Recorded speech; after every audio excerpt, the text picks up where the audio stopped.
Supergirl TV show was coming out, I was a bit nervous. Like, not only did I think the show was just going to be the destruction of the CW TV shows altogether, but also we also had like a Supergirl movie already, which was just bad as hell, just destroyingly bad.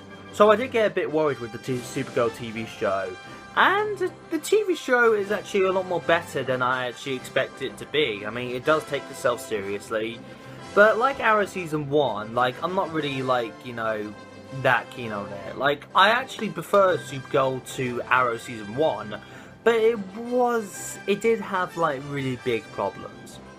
But I'll go over the things I really like the most. Like, you know, the one thing that I can actually trust these shows to do is the casting.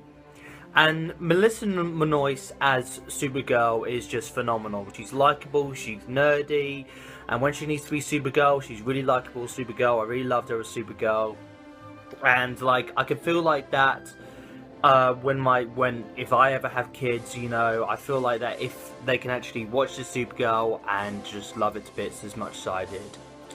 I also really like the other cast as well, like, you know, like Flash. I really liked the supporting cast. Like, I really liked Wing, you know, he was like, you know, the nerdy comic relief type person that would actually help out on Kara's problems. You know, he wasn't entirely useless, but I did like Wing.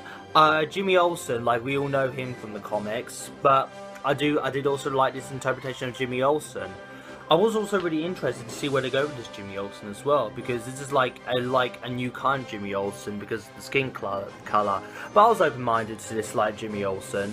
Supergirl does focus a lot on this like secret government base thing called the DEO, the Alien Presence. Like, when I saw the trailer for this, I was like, okay, like, this is just, you know, I'm not buying this. I'm not buying the show, you know. But I did watch the show because, you know, I'm good like that.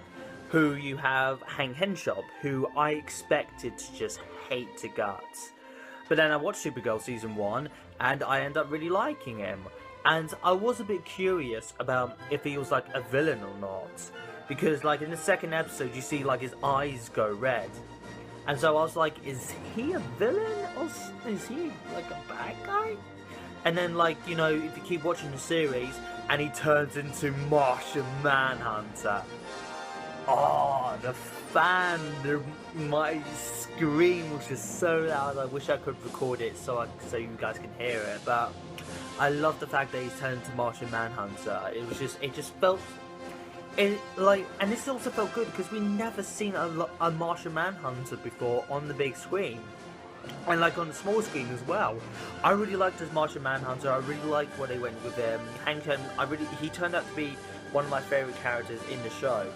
In fact, even characters who I expected just rip my ears out, it turned out to be one of the best characters in the show. Like, Cat Grant was hilarious. Like, I really like Cat Grant. You know, she turned out to be like, you know, that character that, you know, you see in the trailer. And on paper, it seems like, you know, a stupid thing to have Cat Grant in there. But, you know, I ended up really liking her. She turned out to be a character who I turned out to support. And she was hilarious as well. Like, the thing is about Cat Grant is that you would think that she was like this like quirky, like, you know, being like, I'm a know-it-all. What's 2 + 2? Like, you expect her to be like that. But like, she wasn't. She was actually legitimately smart. And like, through the series, she actually finds out herself that Kara is Supergirl. I mean, of course they managed to, like, you know, fool her to thinking that that she's not Supergirl, but, you know, for the majority of it, she thought that she was Supergirl. She actually knew that she was Supergirl, and that's really cool. But the thing that I didn't really like this season were the villains. You know, these kind of just felt like, I'll just go through, you know, what these villains are.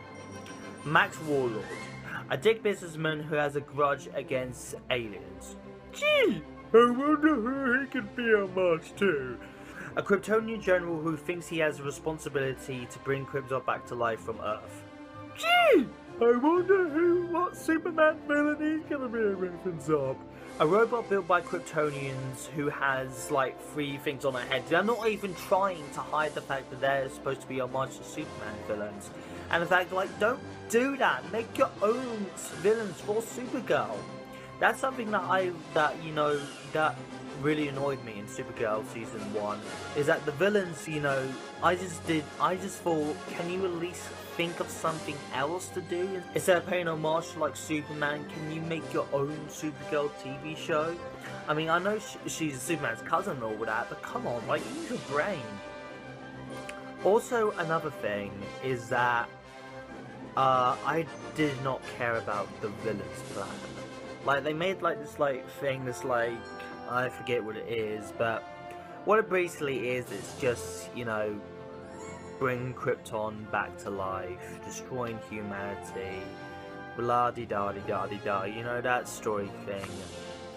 But we did have a Flash crossover, so that was cool, right? And honestly, actually, well, no, I'm not lying, that actually was a pretty cool crossover. Like, I'm sorry to go off of it, but, it was a good crossover. Like, going through the season finale, you know what happens, like, la-di-da-da-da, to stop the villain.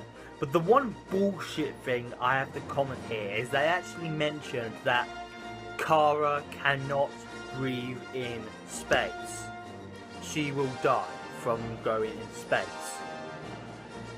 She is an alien from outer space. If you say that she cannot breathe in space, that's pretty much saying that she could not live on Krypton whatsoever, and she did. She lived on Krypton for like more than Superman did. She pretty much knows Krypton off by heart, and that was just really stupid, really bad writing there, right there, really stupid. That shouldn't have been in there. Ugh. But going, they stopped the villain's plan. And then afterwards, you think everything's going to be fine and dandy, but then it turns out the pod came down, looking like that's a Kryptonian pod, and Supergirl rips it off, and she just looks in shock like she knows that person. So, like, I was just like, who's in the pod? So we're going to have to wait until Season 2 to find out, and I am really excited for Season 2, because they're bringing on Superman in Season 2. We'll finally see who's in the pod. Like, don't comment about it, who's in the pods, because I don't know who's in the pod. I don't want to find out who's in the pod. I've been trying to stay away from the spoilers for Supergirl Season 2, so don't write any comments saying who's in the pod. So, yeah, Season 2 is coming out tomorrow.